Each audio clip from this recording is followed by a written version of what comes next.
my computer. And then. Yeah, it says recording. Yeah. All right, cool. Well, I can do that. And then what I'll do is I'll put it on a YouTube link, and you guys can, I'll upload it to that, and then you can just click on that and take a look at it. Awesome. Yeah. Okay, perfect. Cool. Oh. All right. So, yeah, kind of just work something up a little more specific to what we've been talking about. But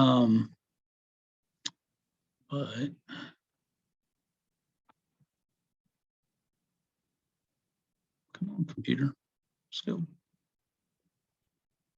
There we go. So, yeah, this is kind of the model that I've been using. I do a lot with cooperatives, but I like the overall umbrella of community-owned businesses. And what we're trying to do here is, it's food related, but it's also a form of community and economic development. And that becomes really important, the community part, when you're doing a community-owned business, obviously. And that can be a stumbling block too. This is a little bit about me. Did my bachelor's Carbondale in Southern Illinois, master's at Western Illinois University in economics, and I'm a doctoral candidate, what they would call ABD, all but dissertation, in public administration with the University of Illinois in Springfield. And my dissertation is going to look into kind of what we're talking about here, how local governments can provide funding for things like community grocery stores, what that looks like and how the community feels about it. So my work background, I was a grocery store owner from 95 to 05. So for a decade, right out of college. And while I was doing my master's, sold that to a small chain in the area and went to work for Walgreens. So I was a pharmacy manager from 05 to 2012. Wasn't a great job. It's really hard work, but it did give me a lot of insight into corporate work and how that differs than what we're doing. Small Business Development Center advisor from 12 to 18. If you're not familiar with those guys, it's a fantastic program. Your Indiana Co-op Development Center person used to be the head of Indiana's Small Business Development Center group, Debbie Traka.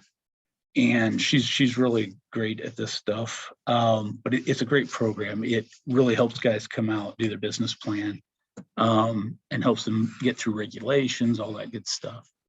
Worked a little bit as an economic developer for 2 to 3 years in one particular city and then a different county in Illinois.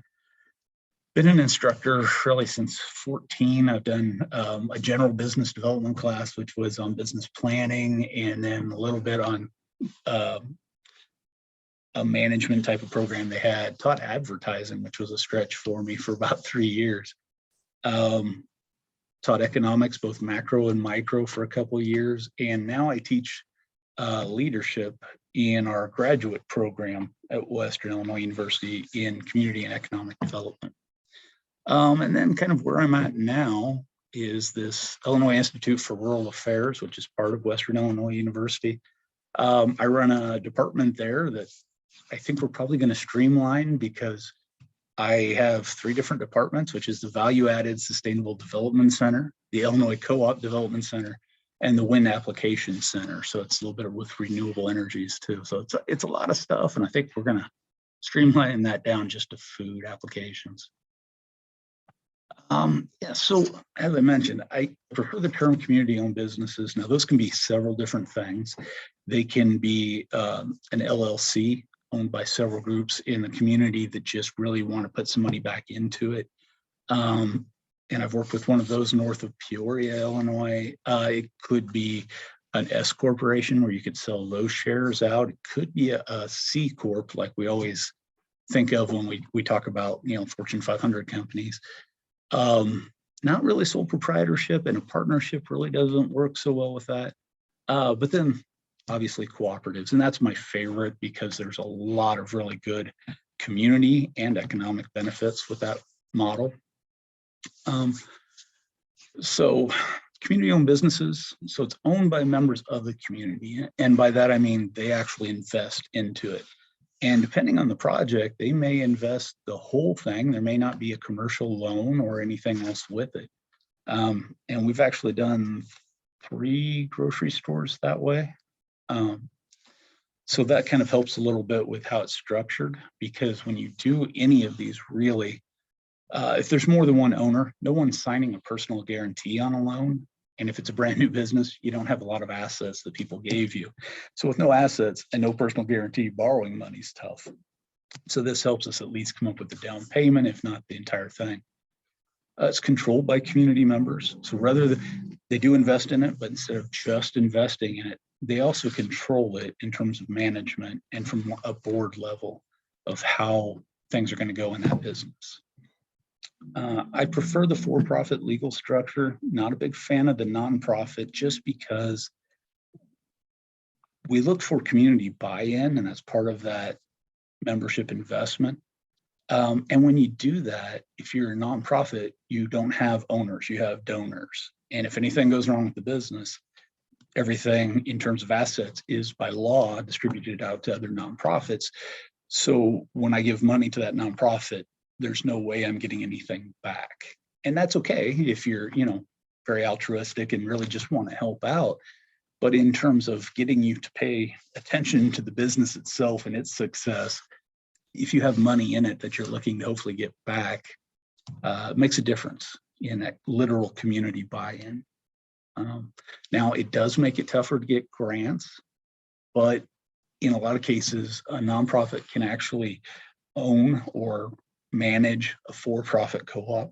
So that's a possibility. It's also possible to go through community foundations that are in the area. So they can serve as a financial intermediary. If you're looking for, maybe there's a company in the area would love to give this co-op money, but they need the tax write-off on it. And they can't do that if you're for-profit. That could go through a financial mediary like a community foundation. And there are actually a couple now. There's one in Minnesota that's been around about a year, and another one that's starting up that is specifically for cooperatives for this type of thing.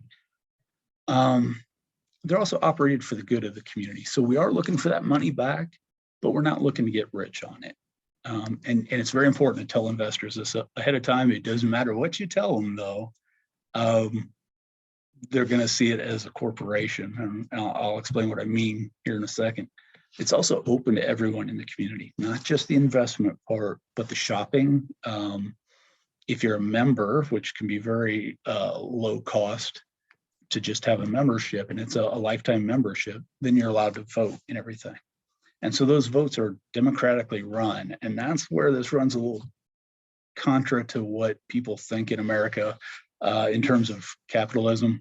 We're used to the model of, if I've got more skin in the game, I get more say. And that's not how these are run, because that's not the purpose. The way it works is, if you really believe in this, you can buy shares or you can do a personal loan. If you can't afford that, you can just buy a membership, which may be $50 to $250 or so on a food co-op. And that still gives you one vote. Everyone has one vote. And inevitably, I mentioned this 3 or 4 times in the development of a co-op, and it always comes back with, shouldn't they have more say in it? And that's not how it's really run. If they don't like that situation, they don't have to invest. It's easier to find other money than it is to settle that difference of agreement. So it's always a sore spot. I think it's because it's so ingrained in us that if I buy more shares, I get more say in what the company does. Makes sense if we're in it for profit. We're not in it for profit. So that's where that operated for the good of the community gets a say. So if I live below the poverty line and I can't invest, I still get that one vote in what happens in my community. So So we lose a lot of small grocery stores, just economies of scale. It's really, really hard to compete with the chains. The chains find it really, really hard to compete with the big box stores. And the big box stores find it hard to compete with Amazon because they can buy things in these huge quantities and store them all over the country if they need to.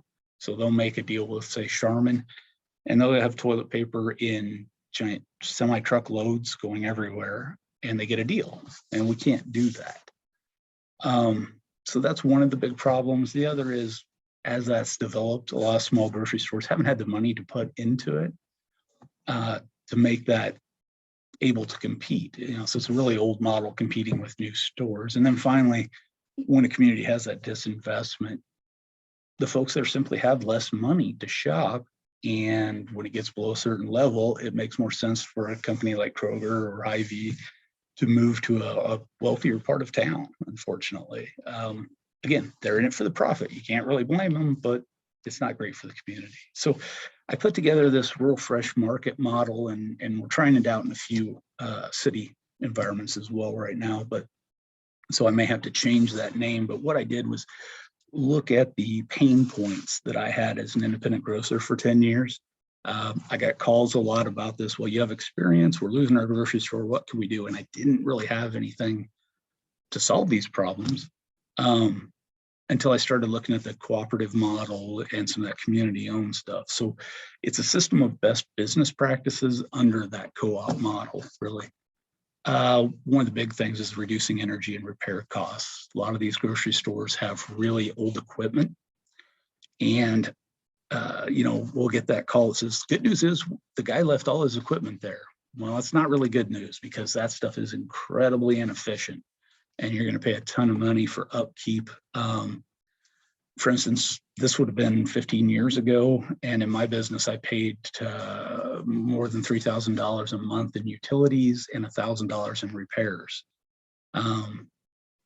That is just really hard. That's $48,000 when the owner's paying themselves $30,000. So we look at new equipment. This is one thing that I really stress. If it's more than a couple years old, don't use it. Go for the new. That's where your money should be spent. Shelving, fine. You can find used shelving that works fantastic. Refrigeration is expensive. Adjusting our product mix. So guys don't really know how the industry has changed because they don't have the marketing department that a Hy-Vee or Kroger has, or Walmart. And so they miss things like we've shifted our eating habits to more semi-prepared food. Like you may get a roasted chicken, bring it home and add it with something you have at home, things like that. And the deli has doubled in its sales proportion over the last 15 years. Because our habits have changed and because there's a lot more money in that value added product. So if I take a pineapple and I sell it to you, I can maybe get $3. And if I cut up in chunks, I can get $7. So it's worth the labor.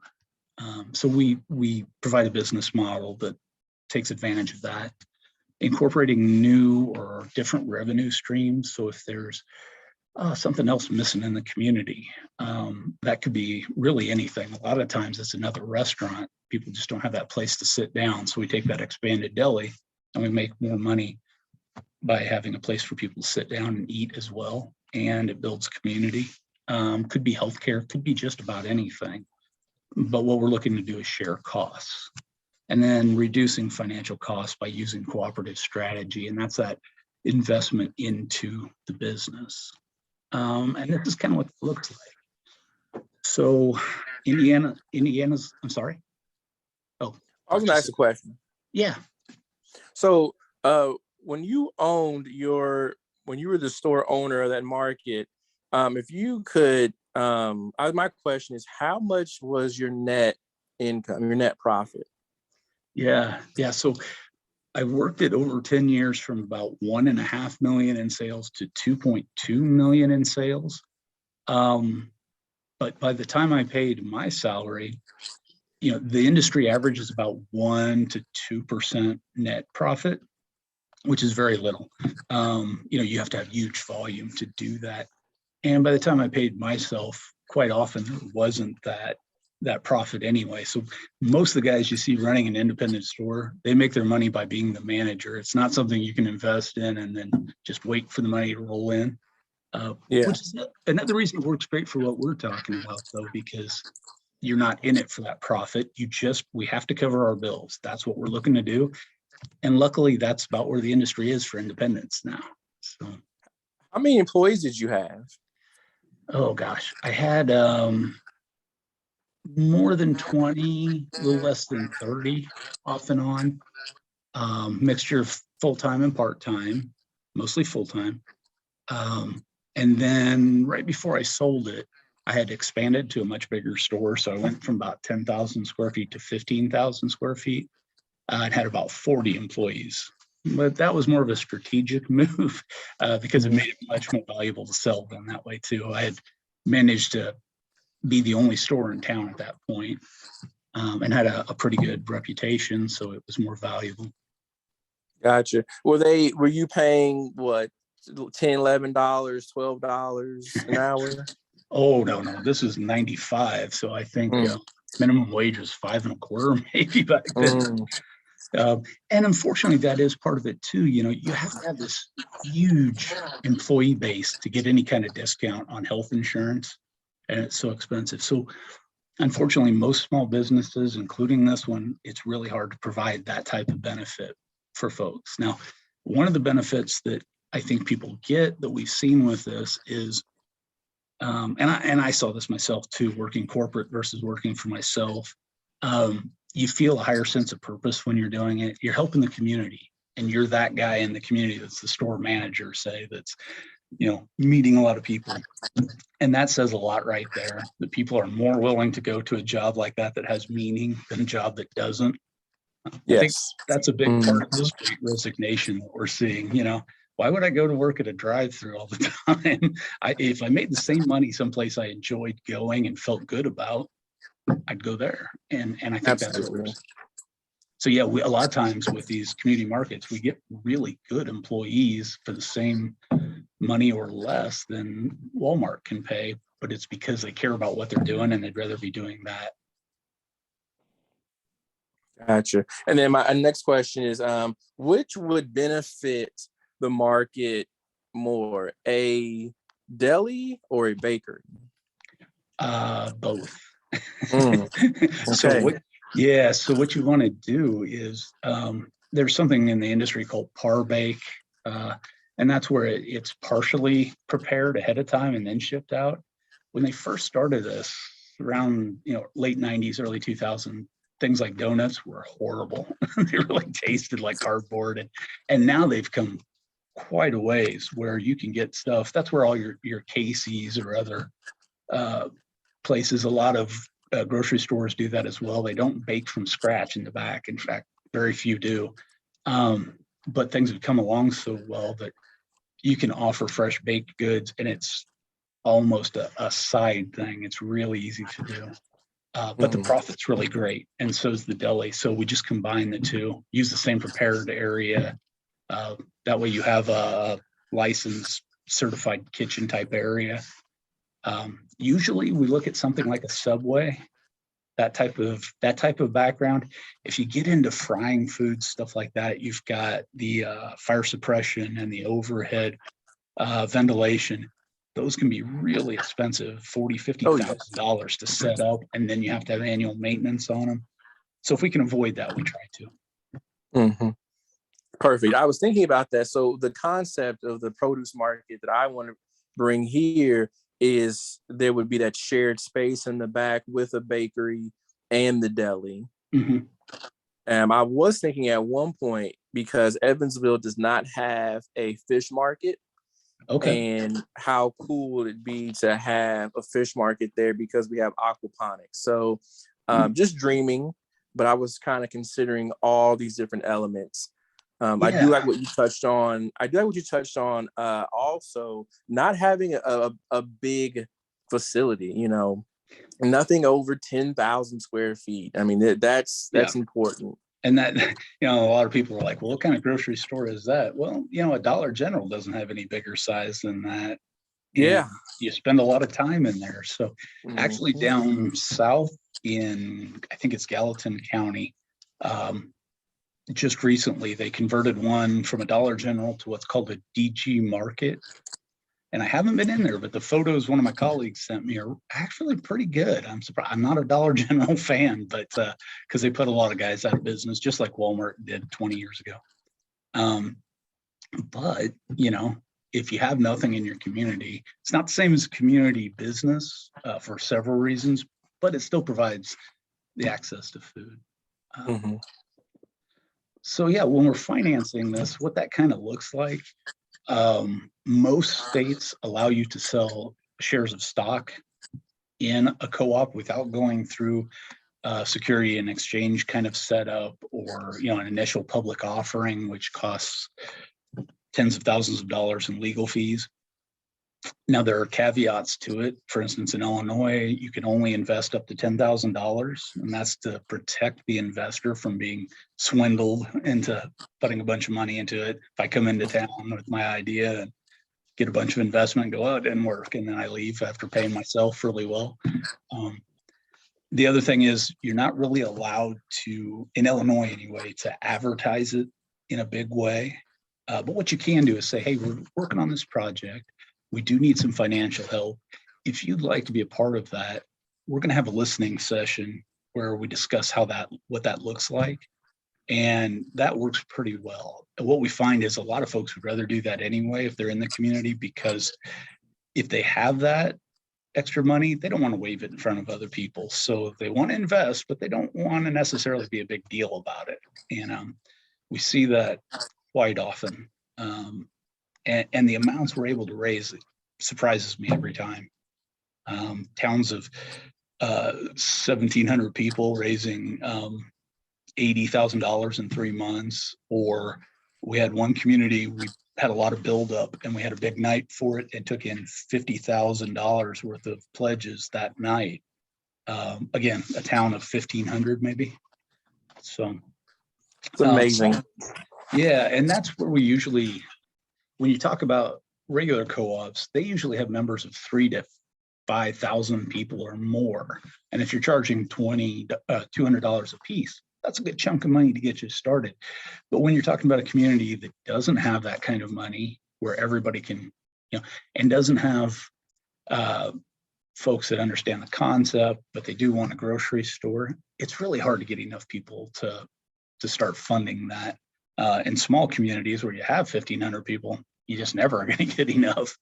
So that's why we really focus on this sale of stocks. It's not a hard sell really, because what you're talking about is something that's not about you making money. It's about helping the community, and you're not talking about huge sums, although it's a good size. Then finally, we do sell those memberships, and those are lifetime memberships. It's not like a Sam's Club thing where every year you have to redo your membership. Once you're in, you're in. It's up to the committee that helps set it up, what price those are. I'm working in a really low income community right now, and you know, we're talking as low as maybe $50. We're even considering a way that folks can put in sweat equity into it and have that cover their membership. So if you have no money, but you're willing to put in some time to help us, maybe that's growing produce, maybe it's just working in the store, but you put in enough time there, and you know, at $50, that's all of 5 hours of labor really. And then you have a voting say in what's going on. So you can be part of it even if you don't have the money, which I think is really important. Some of the key community and economic development concepts, asset-based community development. So that is one of those things where I kind of call it the anti-Walmart model. For one thing, if you have a business in your neighborhood that's doing well, we're not going to try to compete with them. So let's say there is another bakery. Even though it's a profit center for us, we're not going to compete with them. We're going to invite them to sell their product in our store, because that does a couple things. That not only adds to the harmony in the community, it brings us another ally that's going to say, yeah, you should really support that place because my product sold there too, and they were good to work with. You build customers that way. it's just a better way for the community overall, and it's not a bad business practice. And that kind of flows into that economic gardening. Is there a small business in the area that, rather than bringing in businesses to a community that's already seen this investment, it's so much better to start with who's in the neighborhood and how can we help them. Maybe that's an area in our store where we're selling their goods briefly to help them get a name out, something like that. But that's that development of businesses. And it's one of those things that takes a community-owned business past where a regular business is.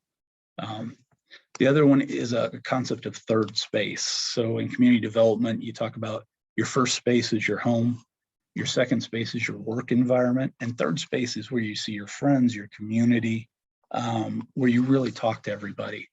And with disinvestment, you see fewer restaurants, you see fewer coffee shops.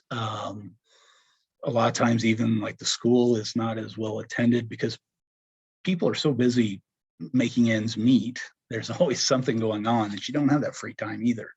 But if we can put a place that does have a deli, coffee shop place, this is another area where people get together, even at meetings, to talk about it, and they see their neighbor, and that really helps a sense of community.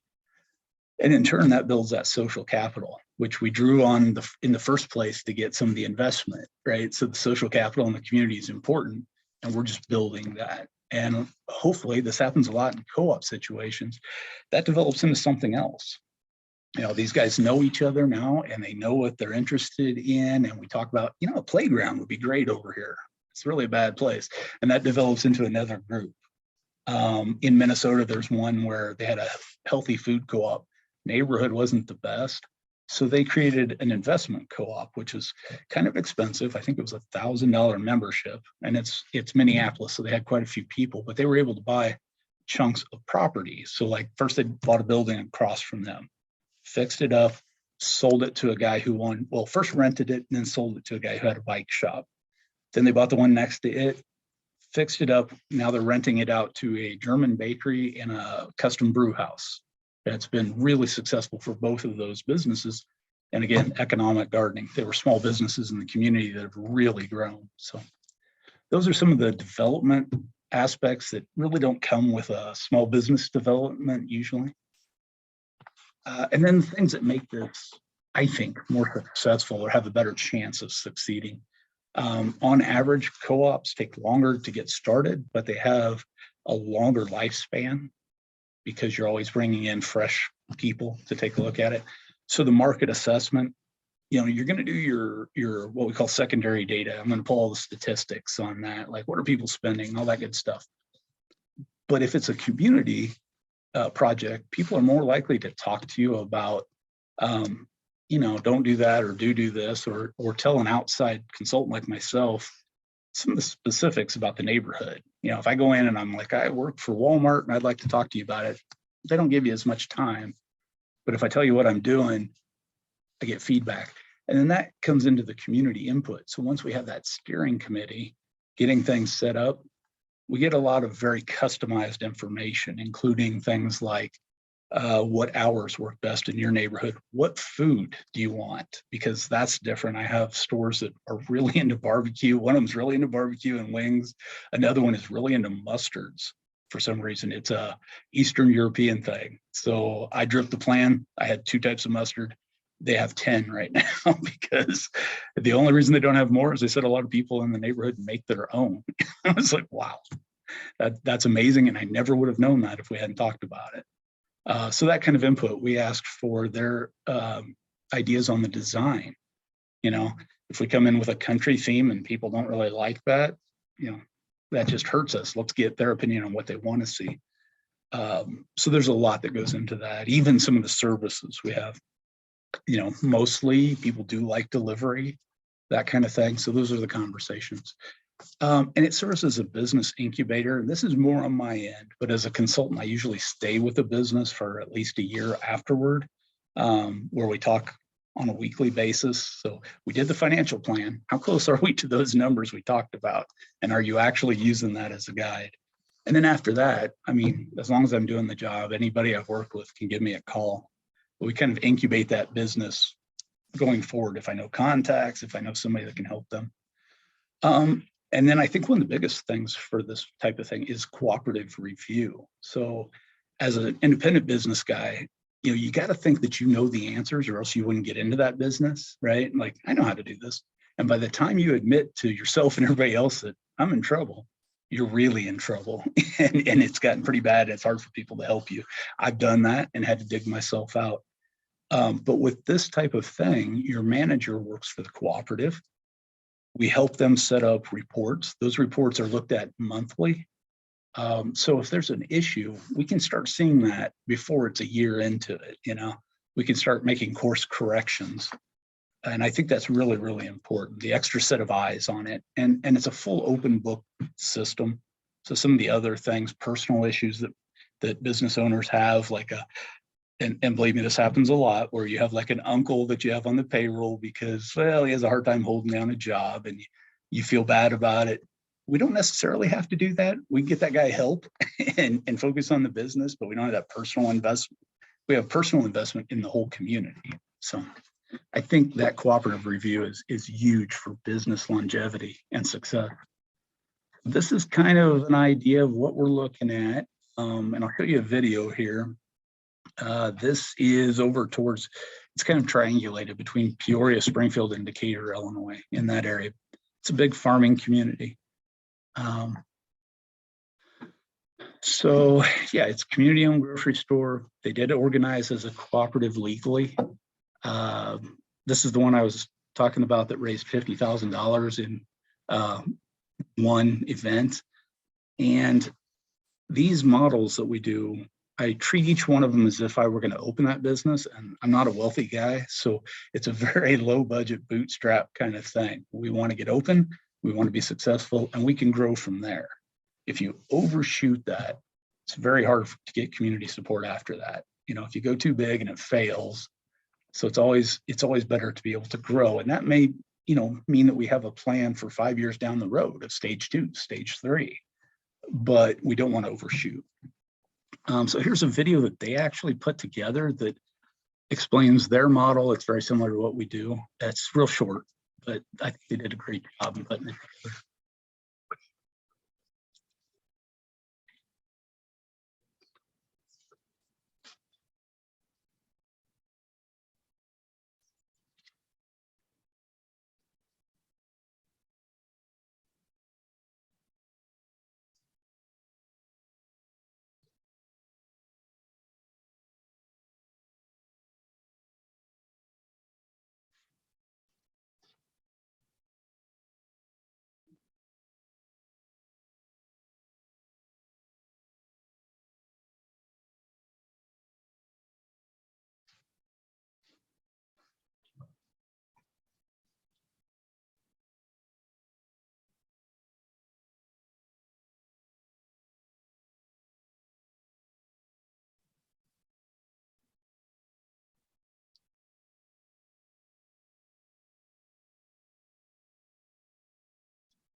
So I think they did a really good job on that, and it kind of explains some of the benefits of it. It's got a very country feel. They're in a very farm community, agricultural community. And so they have access to a lot of local products. For instance, a small local dairy that does chocolate milk. It's a little overpriced, I think, or a little high priced, but it sells fantastic. They had a little bit of a struggle because they opened in June of 2020, which made it really hard to get people to try something new. Yeah.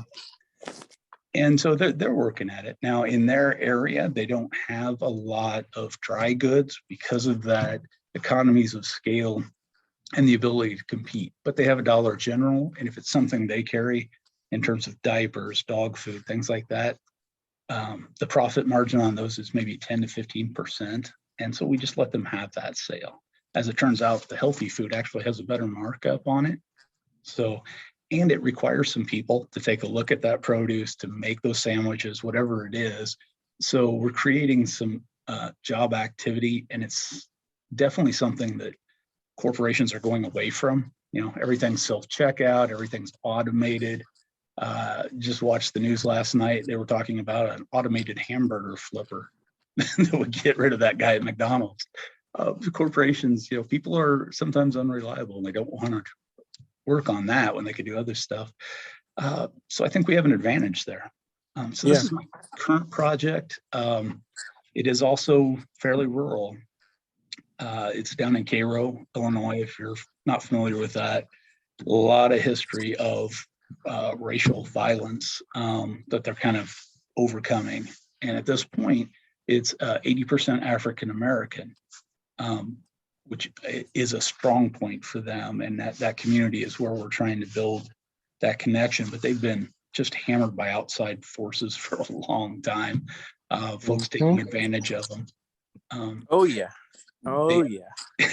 They tick off a lot of the boxes for grants. So you'll have somebody write a grant, pay themselves well, come down for a little bit, and then leave, and nothing really changed.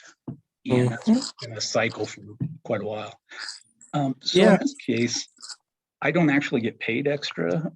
I'm paid through the campus. And so if I write grants, it's to be used directly there for people that work there or develop what we're doing. And we've got a pretty good system of partners. U of I Extension happened to be doing a food survey down there, so we partnered with them. They also have a community garden that we're going to work with. FoodWorks is a Southern Illinois Farmers Alliance group that does new farmer training. And they're also looking at a mobile food market that would hit these really small communities, say 1 day a week.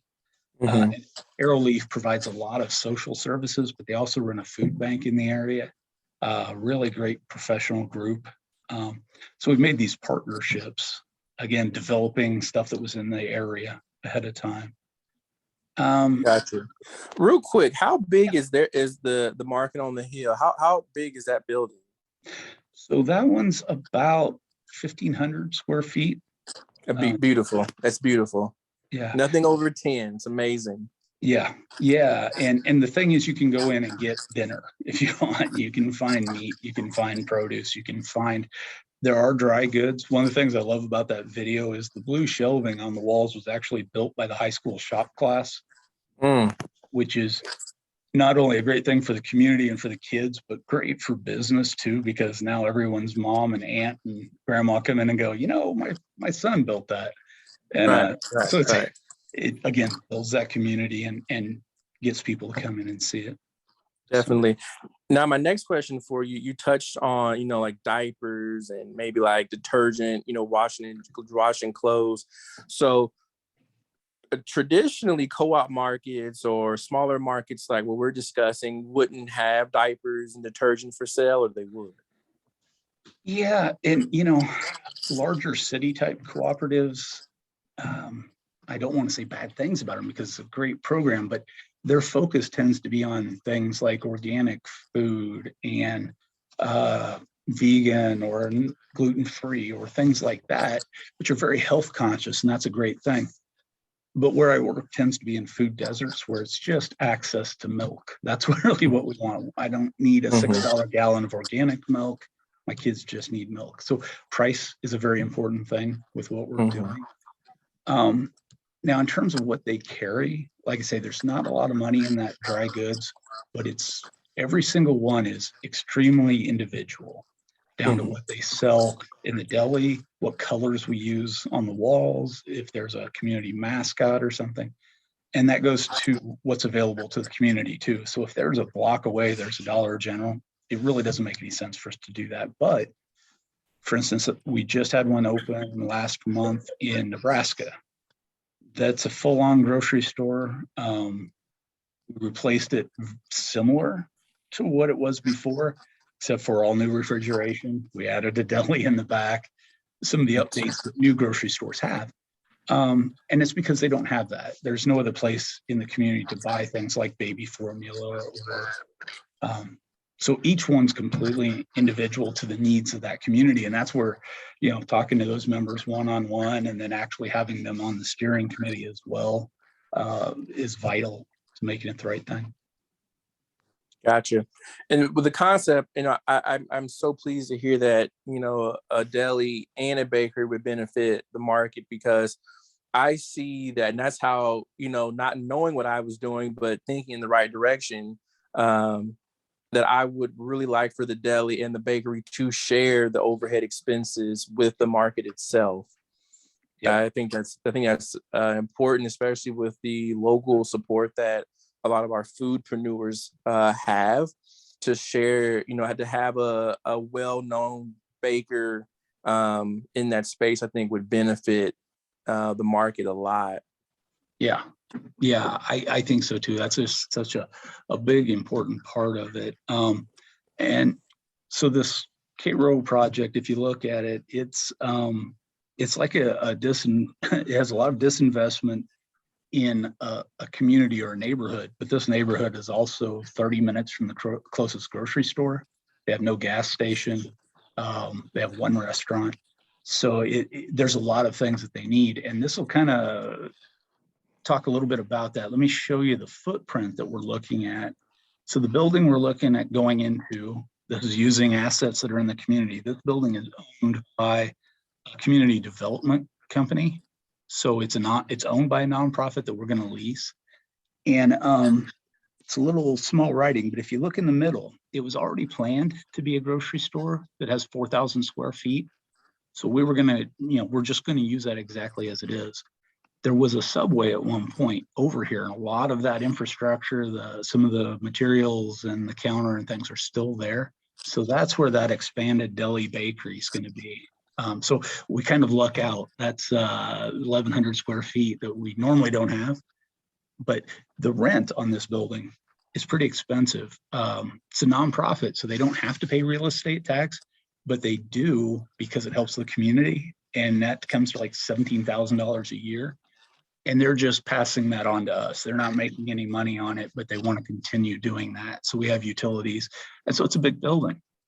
And so if we can share that space, that helps quite a bit. Now, these were some of the original ideas they had for it. This area here was in the bottom was a liquor store. That's a really big area, 2,000 square feet. That's about the size of my house, especially before we did a little expansion. That's a really big area. And this community, unfortunately, has like 3 liquor stores. So we don't need that. What we're going to do with that is make that kind of an educational space and some areas that may be rented out. But there are a few places, individual businesses that do that as well in the community. So we don't want to compete. So that's kind of open for a lot of different ideas. We talk about possibly incubating small businesses in there. So a little bit of the money goes to help us with the rent. It drives traffic to our store, and it helps somebody in the community. The area in the top corner here was a Chester's Chicken. You can actually do that in a small subcategory. And so we may do that, but it'll be over in the Subway area. So that leaves us this really nice space, 1,700 square feet with a drive-through. And so at first we courted a telepharmacy because they don't have a pharmacy in the community.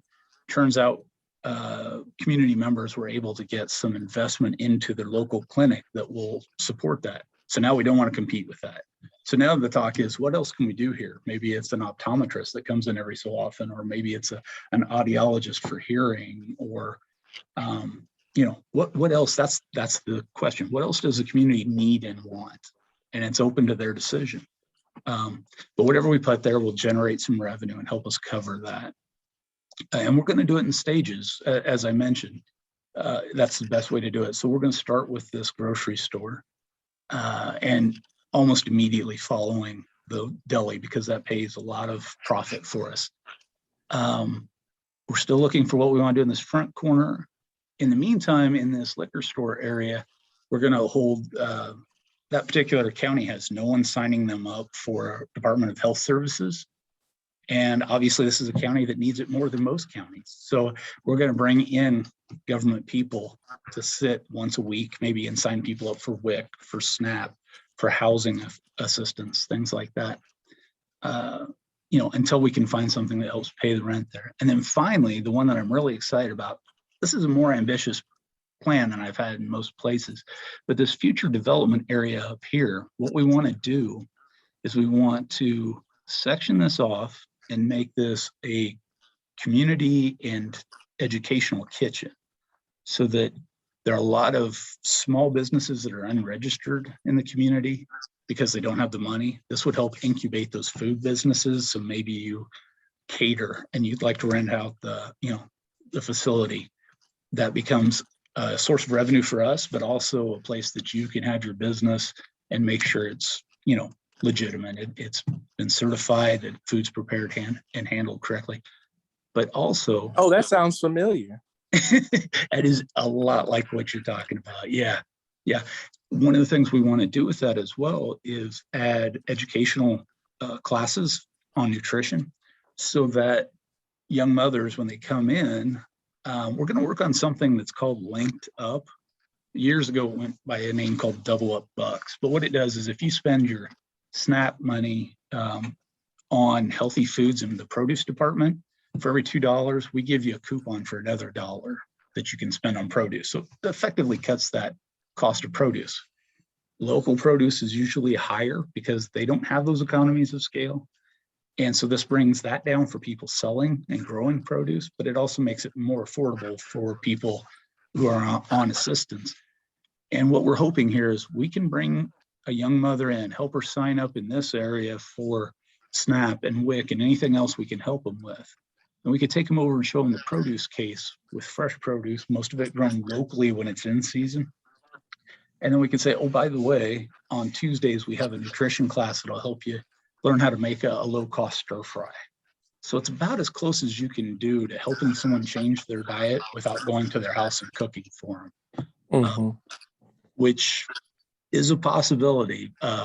Working with a few hospitals on prepared meals for diabetics and things that would be in the freezer. You would just take it. It would match whatever your health issue is. So that's kind of an interesting side note. But what we'd like to do with this is a wall right now, but we could turn that into a meat shop. So during the day, most of the use of that place would be preparing fresh meat and sold out of a case here. It could even be used for education for young folks who want to learn how to cut meat. They could learn how to do it there. So a lot of possibilities with it. But as you can see, we're not trying to compete. The one restaurant that's in town is a barbecue place that's really well known, Shemwell's. And so rather than focusing on barbecue in our deli, what we're going to do is ask them, do you have home packages, or can we help you make home packages that then we could sell out of our store? And again, that means they have a reason to send people our direction. Maybe you want to buy something at 7 a.m. for dinner that night. They're not open. Well, you can do that here. So yeah, this is really an ambitious plan because of the size. The community doesn't have a suitable building that doesn't require a lot of maintenance. This one's been kept up because an economic development company owns it. So they put a lot of effort, a lot of grant writing to keep it in good shape. It even has a 50 kilowatt solar array on top of the building and a huge parking lot.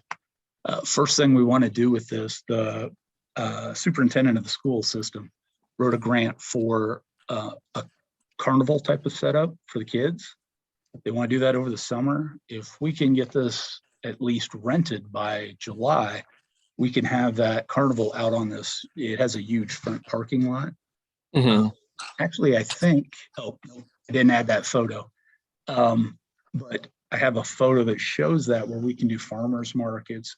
And before we open, we're going to start having community events on that parking lot so that people can see that it's a safe place to go, that it's fun things are happening there. this community has a lot of violence. You're 4 times more likely to be physically assaulted than you are in another small community. So we're fighting that.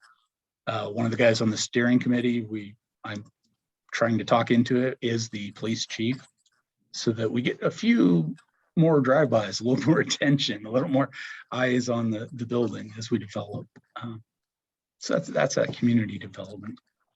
So that's my slideshow, and I can send that to you guys. And I didn't answer some of these. Oh, yeah.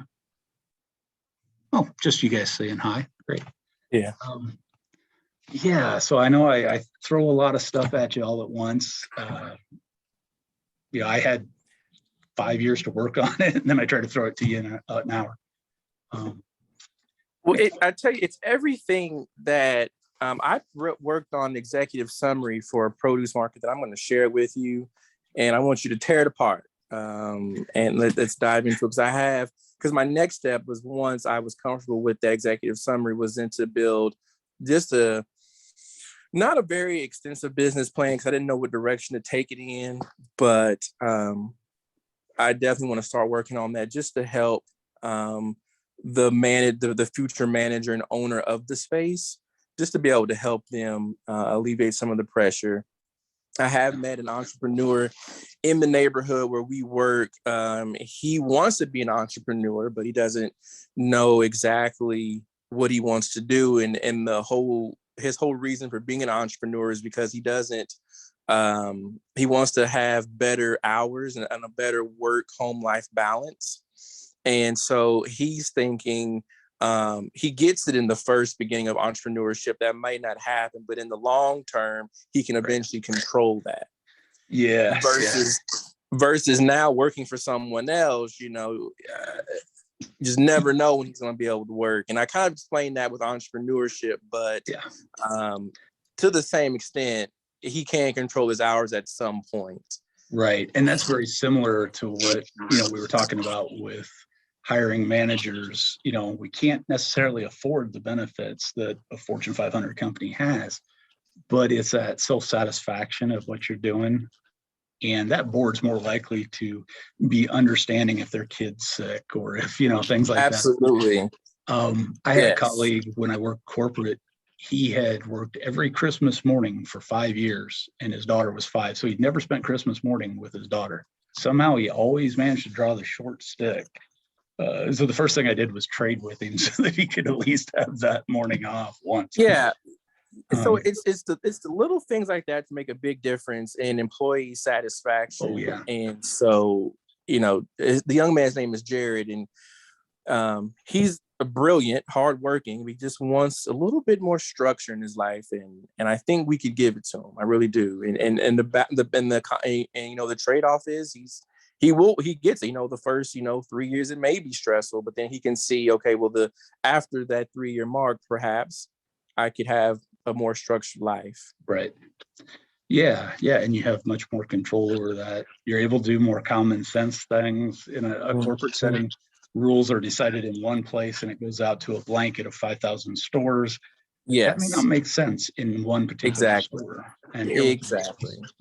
So, and that business planning, every single one of these is different because of all those specific neighborhood things. This one in Cairo is going to be really tough. It's going to have 2 to 3 businesses that all have to do separately inside of that to make sure that the co-op that manages it understands what each place should be doing as well. So we can look on a monthly basis and go, what did we say sales were going to be? And how did we arrive at that? What are our expenses? What are our costs? And what is our margin? And it's really just those 3 things. There's your sales, your costs, and the margin in between. And if we planned right, we're good. If we execute, and if we didn't, we have to figure out, did we plan wrong? Did we execute wrong? But we can look at that on a monthly basis and get ahead of it before it becomes a problem and we're several thousands of dollars in debt, or the bank's on us to pay, something like that. So, is there a certification you have to apply for to be a co-op? Is there a certificate or something? Oh, okay. No, it's a little, every state's different. The best, most helpful laws are in Wisconsin and Minnesota, and they're very well developed laws. but then it also comes with a few more strings. So like, for instance, you cannot call yourself a cooperative there unless you are legally a cooperative. So some places try to show that they're with the community and call it that. You can't legally do that. Other states don't even have a co-op law, and you fall into a nonprofit category. And that's because with a co-op, any money that you make is either reinvested back into the business as capital investment, or it's split out among the members. And the way that's done is it's based, instead of on dividends, it's based on a system of patronage. So the more you shop there, the more you receive. Not the more I invest, the more I go to that store, spend my hard-earned dollars there, then the more I get back if we make a profit. Again, kind of contra to capitalism, but you can see how it's good for the community too. And that's why, and I hate to say it that way, but that's the way ag is too. A lot of those grain silos are set up that way as co-ops because guys would go to whatever grain bin was nearby, especially if they were paying more. And so by being paid on what we make as a profit, you have a vested interest to go to our grain silo. And that's kind of where that idea comes from. It's loyal, it's a brand loyalty kind of thing. Gotcha. Okay. And one interesting thing about the neighborhood where we work at is called TP Park. We have 4, correct me if I'm wrong here, but 4 community gardens. And then we have a larger community garden coming in the Glenwood neighborhood at sometime soon. And so I can see the co-op market purchasing produce from all of those markets to stay afloat instead of, and even those farmers I touched on at the beginning of the meeting that are kind of way out there in the rural areas. So I feel like we could support all of those organizations with having produce, even having the hydroponic wall to be able to support that. As well as, just a few blocks over, I told you that, Merrick and I are working on Bedford Collab, which will be a shared use kitchen. We can have those foodpreneurs sell product in there as well. So it's all being formed in front of us. Really, if you think about it, we just need to at some point sit down and start putting some movement towards it. Yeah. And if you need help with that, I can, attend some meetings and kind of, help with answering questions about this type of structure, because it is it's not only a little confusing and it has a lot of little steps, but it's also, as I said, it's not what we tend to think of as business. It's because its motivation isn't strictly profit. Profit is a great way to drive innovation, all kinds of other development, but it's not necessarily the best social plan. So this helps hopefully in both ways. Yes, well, Sean, I'll definitely be including you in a lot of conversations. So I'm going to send you my executive summary first, and we'll go through it one step at a time. At some point, I will have you meet Jared and maybe just talk to him about the whole functionality of a produce market, of a co-op, being a co-op. I do like the other point that you mentioned, $50 buy-in potentially. I think that's going to be a great number for the area, the entire South Side Evansville area that we want to serve. Merrick or Pat, would you disagree or agree with that?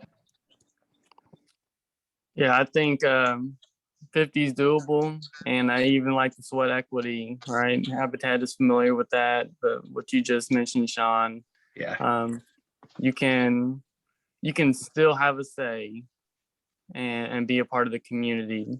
It just looks like a different route to get there, but it's all still community building and having a voice. Yeah, the thing is, we don't hire a company to come in and set up the building. I did that for Walgreens, where we would go and set up new pharmacies. In this case, members come in and we'll set up the shelving together, or maybe whatever we're able to do, we'll save money on that way. There are some things that we just can't, And sometimes you get benefits out of it too. For instance, we budgeted one for an HVAC system. And of course, we included parts and labor. It was a community project. The guys were local. And they said, you know what, we'll just do this for parts. And we gave them a free membership for all the guys. And that was it. It saved us, $2,000 right there. So sometimes you get that. I try never to plan that. I try to plan it as if this was all my money. I don't want to lose it. I don't need to get rich, but I need to create a manager's job and cover my bills. I do like giving individuals memberships when necessary, because then that entices them to come shop. Yeah. I mean, how bad is that to give guys a incentive to come shop at our store? The other thing about it, and I don't think I mentioned this, but by being a for-profit business, you're not able to get as many grants or things like that. But if we do it right, we don't have to come back for donations. We only write grants if we want to add something, but we're able to cover and operate on our own without outside assistance. Mm-hmm. And I think that's really important for a neighborhood too.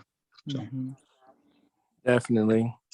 Last time we talked, Sean, you talked about individuals being able to work in a garden and being able to earn credit to be able to purchase produce out of that garden. Are you still thinking about working on that at some point? Yeah, we're looking at that, especially in Cairo. So the average income is 1,700 people, and the average income is 19,500 a year. So almost everybody there, maybe 90%, qualify for SNAP. It's just not a wealthy community. And so if we can offset some of our operating costs with some free labor, great. Now, of course, you're going to get different qualities of labor in what you're doing. And so there's a little bit of that. And it's up to the board of directors, who is elected by that membership, and the manager to decide how far we want to go with this. Is it working? Is it not working? But if they wanted to work in a community garden to help and put in some labor weeding or something, we keep track of that, and we can give them a little bit of a discount going forward. This store will actually be within, I think, walking distance of a high rise that's public housing there. So I expect both to see a lot of people walking and hopefully, participating in it. And we may even look at a shuttle that goes back and forth, especially in the wintertime. Mm-hmm. Gotcha. Now, let me ask, were you going to say something? Oh, I was just going to say, but instead of spending money on a van and all that stuff, one at least of the churches in town has a van they hardly ever use. That's a big, nice commercial van. We borrowed it once. It had been sitting so long, the tires were flat, but it's in great shape. And so if we can give that church a little bit of money to borrow that van, to rent it on a really low cost and use it to shuttle people back and forth, the church makes a little money. We save a lot on what we would have spent, and people get a benefit. So it's that, looking out for everybody kind of thing that we're doing. Oh yeah, I can tell you right now, Evansville could stand and learn a little bit about that for sure. Let me talk. I can get too deep into that, but Evansville certainly could. But back to the working in the garden, sweat equity, earning the credit. There's a young man, his name's Courtney Johnson. He has his own nonprofit called Young and Established, and he's working on a very large, I want to say, Merrick, was it 1 acre or 2 acres? You remember how big the garden is supposed to be? I don't know how big, but I do know that there's, it's not your average empty lot garden. Yeah, it's going to be huge. And at some point, whenever you're ready, Sean, I would like to introduce you to him, where you could talk to him about that aspect. He's also talking about having a very small market on property. And so what I want to see created is the ecosystem of how every single one of those markets are supporting each other. Yeah. And that's kind of how we're looking at it too. We'd like to buy from folks if they can sell it. For instance, when we have a farmer's market, let's say a guy sells something for $1. On Fridays at the farmer's market, he sells it for $1. People have an incentive to come talk to him. It's fresh. Then it's out front of our store, so we're driving traffic there. If they want to come in and buy something else, great. If they just want a sandwich at the deli, great. They can spend all morning there. The rest of the week, though, those guys don't have any place to sell it. especially if they don't have a small business. So what we try to do is we say, look, if you give us a little bit of a volume discount and you're able to sell it to us at 90 cents, we'll mark it up to $1.10. So we're not making our full profit. We're making 20%. We'd really like to have 30, but we'll make 20% on it. And what that does is it gives you a place to sell it the rest of the week, even if it's raining, even if it's wintertime, whatever it is. And then when you show up, there's a reason for people to come see you as well. We're not undercutting your regular business. So we're working with them and trying to develop that together. And that whole, again, then that guy's going to want to shop at our place because we treated him right. So. Yeah, it's everything I've been talking about right here happening. Yep, it's amazing. I'm not the only. So this confirms. It's just the execution.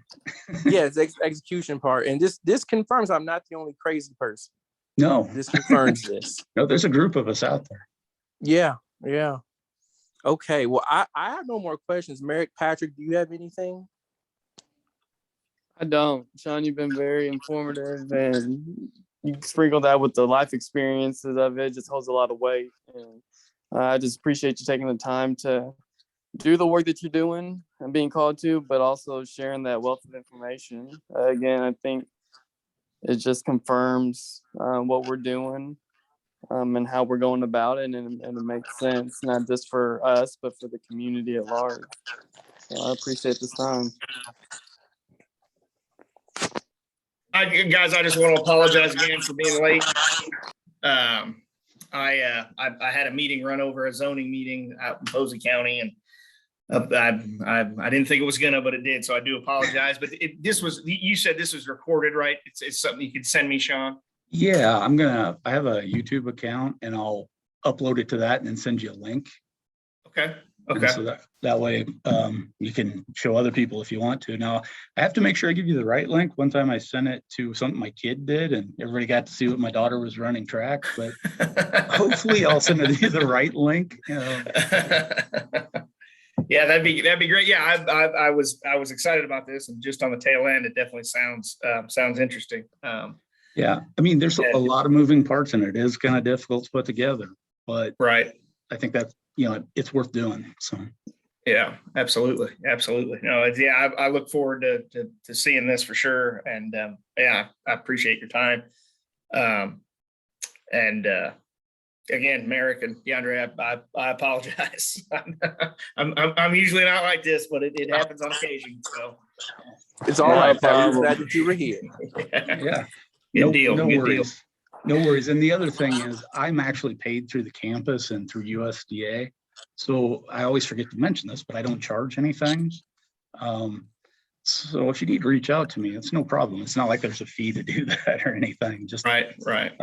Unlike a lot of folks on campus, I'm rarely here, but that's why I always give folks my cell phone number too. So it's on that presentation and it's at the bottom of my email. That's my actual cell, because I'm all over the place. So. Well, like I said, Sean, I will definitely be including you on everything that we do in terms of this co-op market and anything else that may come up. Yeah, if I can help out, just let me know. And the other thing is, if we go with that legal co-op model in Indianapolis is where Debbie is with that Indiana Co-op Development Center. The other thing that she does, and I don't know if we're ready for it yet, but they have this up and coming food conference, which is, it's tailored more to a city, a really big size co-op. But it's great for learning the basics, and they cover financial stuff and they cover membership drives and just all kinds of great stuff. Now it's in Madison, Wisconsin this year. I think next year it may be somewhere else. It used to be down in Bloomington, Indiana, but they outgrew that. The last time I was there, the fire department wouldn't let us have everybody in to eat at the same time. So it just got that big. It's really cool. People come from all over the country to learn about it. So it's a really good place to start. Mm-hmm. Well, in 2 weeks, Merrick and I and another community leader, our name is Lisa Vaughn, you'll probably meet her at some point. We're actually going to Bloomington. We're going to go to Blooming Foods. It's a co-op market, and we're going to learn what they're doing, exactly what they're doing, how they do everything. I had a just a brief phone call with the vice president of their board, and they purchase everything local. And so they actually have organic. They have an organic wall. Then they also do have some detergent and diapers. I mean, they have pretty much everything you'd find in the store. And so that caught my attention because there was a market here on the south side of Evansville, not terribly far. It was by one of our museums. It was by the African American Museum. It was by Lincoln School. And they couldn't compete with the big box stores to buy detergent and buy diapers and buy Clorox and those types of products. So I'm intrigued by how a co-op market was able to do that and how they can buy detergent and all paper towels and toilet paper. That part really does intrigue me. Yeah. And that, they're really good. They used to sponsor that when it was in Bloomington. One of the sponsors for it, and they would quote host it. So a lot of times they catered the food as well, which is great. Helps them out, helps out the co-op too. And they'll probably put you in touch, or at least mention Debbie Traka. This is her jam. She's great at it. Like I say, she was the Indiana Small Business Development Center director for quite a while before she went this direction. And she runs her own program, which is kind of rare as well. So, but yeah, that conference is her big thing every year, and it just keeps getting bigger, it seems like. So. Yeah, I'm gonna go hunt down this name, Debbie. What was it? How you spell her last name? Trocha. Okay, I'm gonna go hunt this person down. Cool. I got that. Thank you, Patrick. Let me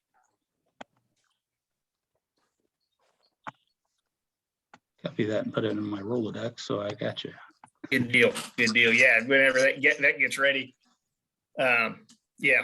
And then once I get a chance to review that, guys, I'll get a hold of you guys. DeAndre, America, we can chat for sure. So Sounds good. Okay. Sounds good. All right, guys. Well, like I say, if you need anything, just reach out to me. Will do. All right, sounds good. Thank you. All right. All right. Thanks, Talk to you later. everyone. thanks, Sean. Thanks, guys. Appreciate it. See ya.